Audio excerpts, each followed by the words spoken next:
बिस्मिल्लाहिर्रहमानिर्रहीम। आज हम सीखने जा रहे हैं कि R2R लैडर नेटवर्क को यूज़ करते हुए हम डैक कैसे बना सकते हैं।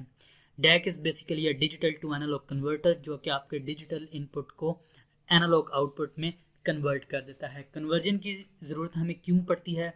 क्योंकि आपके पास बहुत से सिस्टम्स हैं जहाँ पे आपको अगर इनपुट आपकी डिजिटल में है तो आपको आउटपुट एनालॉग में चाहिए।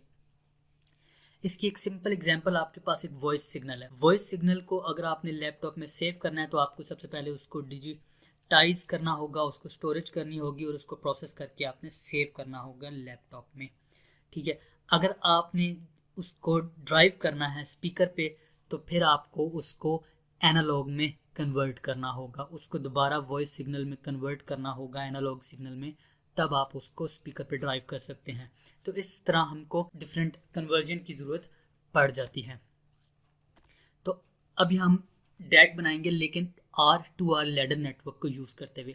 इससे पहले कि अभी हम लैडर नेटवर्क को डिस्कस करें, हम लैडर नेटवर्क यूज़ करना क्यों चाह रहे हैं ये थोड़ा सा आपको बताना लाजमी है।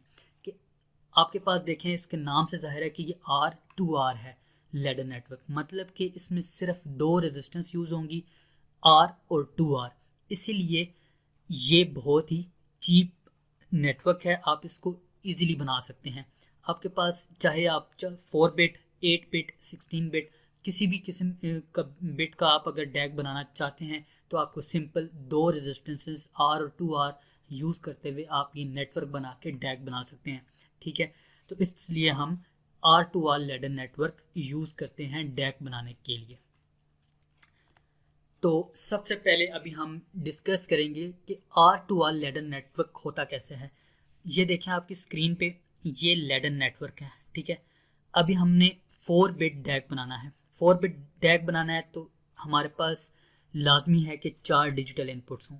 4 डिजिटल इनपुट्स होंगी तभी हम आउटपुट 4 बिट डैक बना सकते हैं। ठीक है, तो ये आपके पास लैडर नेटवर्क है, इसको हम डिस्कस करेंगे।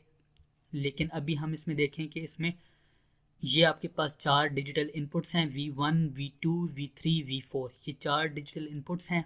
ये VA आपका आउटपुट है जो कि एनालॉग आउटपुट देगा। और आप देखें कि इसमें पूरे के पूरे सर्किट में सिर्फ दो रेजिस्टेंस यूज़ हो रही हैं, R2R R2R R2R।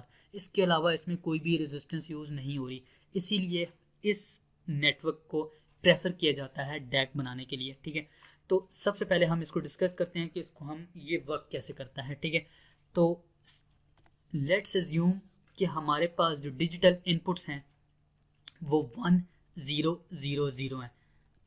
ये वाली बिट आपकी मोस्ट सिग्निफिकेंट बिट है और ये वाली आपकी लीस्ट सिग्निफिकेंट बिट है। ठीक है, अब देखिए मैं सपोज कर लेता हूँ कि मेरे पास जो डिजिटल इनपुट्स आ रही हैं वो 1 0 0 0 आ रही है। ठीक है, तो 1 हमारे पास हो गया MSB और 0 हो गया LSB।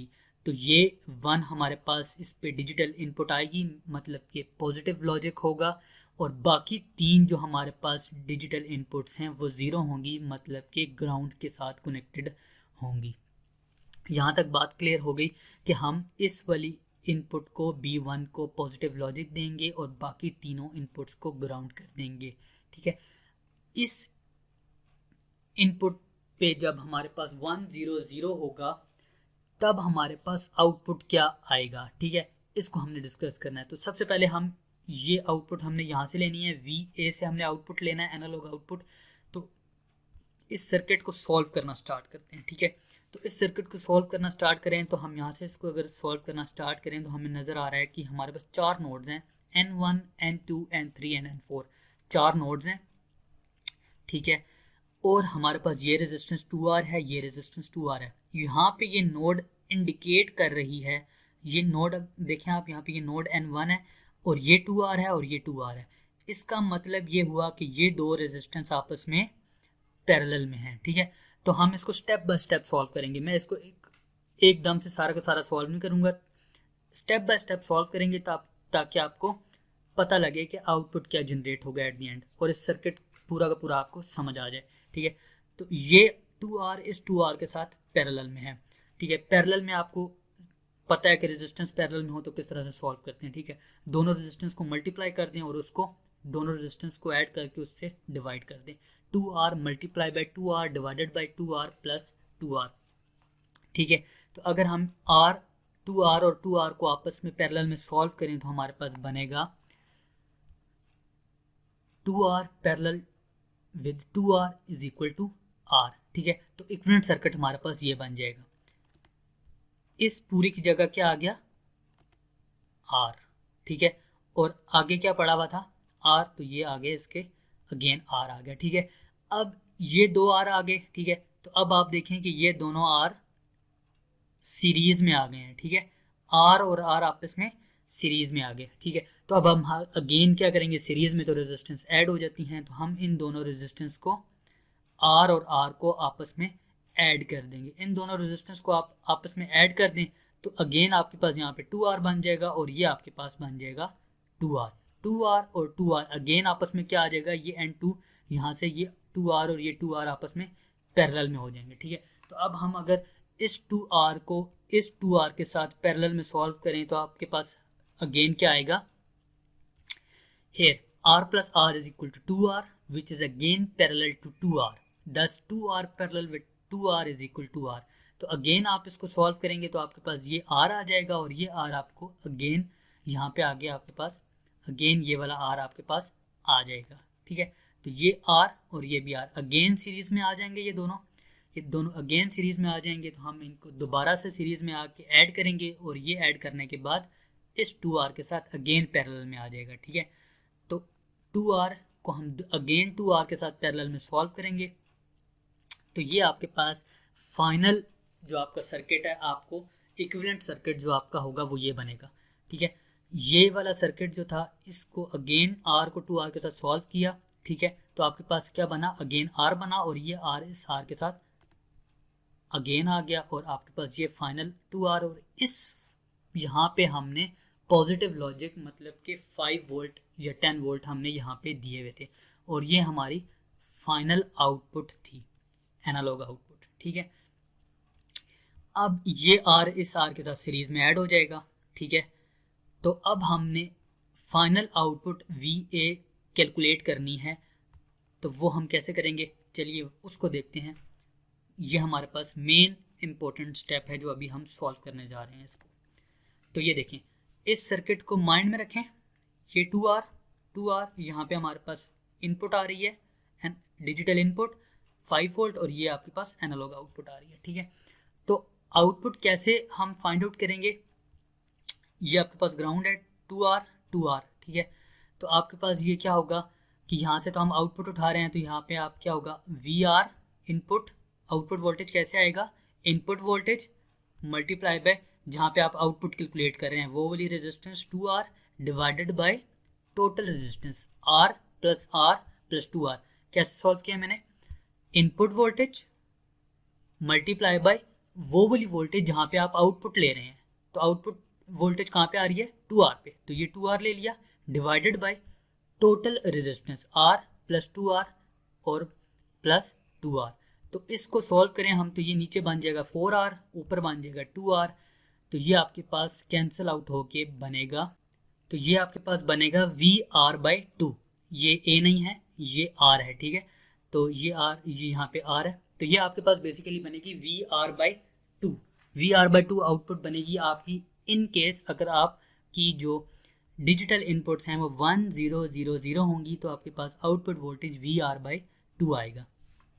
इसी तरीके को, इसी मेथड को फॉलो करते हुए अगर आप 0 1 0 0 इनपुट्स रखें और आउटपुट वोल्टेज फाइंड आउट करें तो तब आपके पास VR/4 आएगा। इसी तरह अगर आप 0 0 1 0 डिजिटल इनपुट्स रखें तो आप तब आपके पास VR/8 आएगा। और इसी तरह अगर आप 0 0 0 1 डिजिटल इनपुट रखेंगे तो आपके पास आउटपुट VR/16 आएगा। यहाँ पे देखेंगे 16 है, इसका मतलब है कि ये स्टेप्स टोटल 16 स्टेप्स बन रहे हैं। ठीक है, 16 स्टेप्स मतलब कि आपके पास 4 डिजिटल इनपुट्स थी, तो आपके पास कम्बिनेशन टोटल कितने बनते हैं? 4 के 16, तो इस वजह से ये आपके पास टोटल 16 स्टेप्स में ये आउटपुट आएगी। अब अगर आपको सपोज ये वाली 1 0 0 के लिए तो आउटपुट VR/2 है, 0 1 0 0 के लिए VR/4 है। अगर कोई ऐसा केस आ जाए जिसमें सपोज 1 1 1 1 अगर आपके पास डिजिटल इनपुट आ गई है 1111, सारी की सारी बिट्स आपके पास 1111 है, तो उस वक्त आपके पास आउटपुट क्या होगा? तो उस वक्त आपके पास आउटपुट क्या होगा कि आपके पास ये वाला 100 VR/2, VR/4, VR/8, VR/16, ये चारों के चारों आपस में ऐड होके आपको वेटेड वोल्टेज देंगी आउटपुट। तो इसी तरह जब भी आपके पास सपोज अगर 0110 हो जाएगा तो आपके पास फिर क्या हो जाएगा, ये वाली वोल्टेज 0100 और 0010 ये दोनों आपस में ऐड होके वेटेड वोल्टेज आपको आउटपुट पे दे देंगे। तो इसी तरह हम सारे के सारे कम्बिनेशन के आउटपुट वोल्टेज इस तरह से फाइंड आउट कर लेंगे। अच्छा, अब यहाँ पे देखें कि ये प्रैक्टिकल सेटअप है। प्रैक्टिकल सेटअप कि ये वाला तो आपका लैडर नेटवर्क है जो कि आपको आपका कन्वर्जन करके देगा आपको, ठीक है। और ये आपका एक ओप एम्प हमने यहाँ पे यूज़ किया है। ओप एम्प को यूज़ करते हुए हम इसकी आउटपुट यहाँ से उठाएंगे। तो अगर हम इसको ओप एम्प को यूज़ करें तो उस वक्त आपके पास देखें यहाँ पे आउटपुट क्या होगी, क्योंकि हमने नेगेटिव यूज़ किया हुआ है तो इन्वर्टिंग एम्पलीफायर है ये। तो यहाँ पे देखें कि आउटपुट वोल्टेज क्या होगा, RF/R feedback resistance divided by input resistance R, ठीक है, और मल्टीप्लाई बाय VR जो कि आपके पास डिजिटल इनपुट वोल्टेज था वो वाला आ जाएगा। और ये आपके पास सारी वेटेड वोल्टेज आ जाएंगी, B1 divided by 2 plus B2 divided by 2 का स्क्वायर, और इसी तरह 2 4, ठीक है, 2 4 मीन्स 16। तो इस तरह से आप कोई भी आउटपुट वोल्टेज फाइंड आउट कर सकते हैं। ठीक होगी बात यहाँ तक?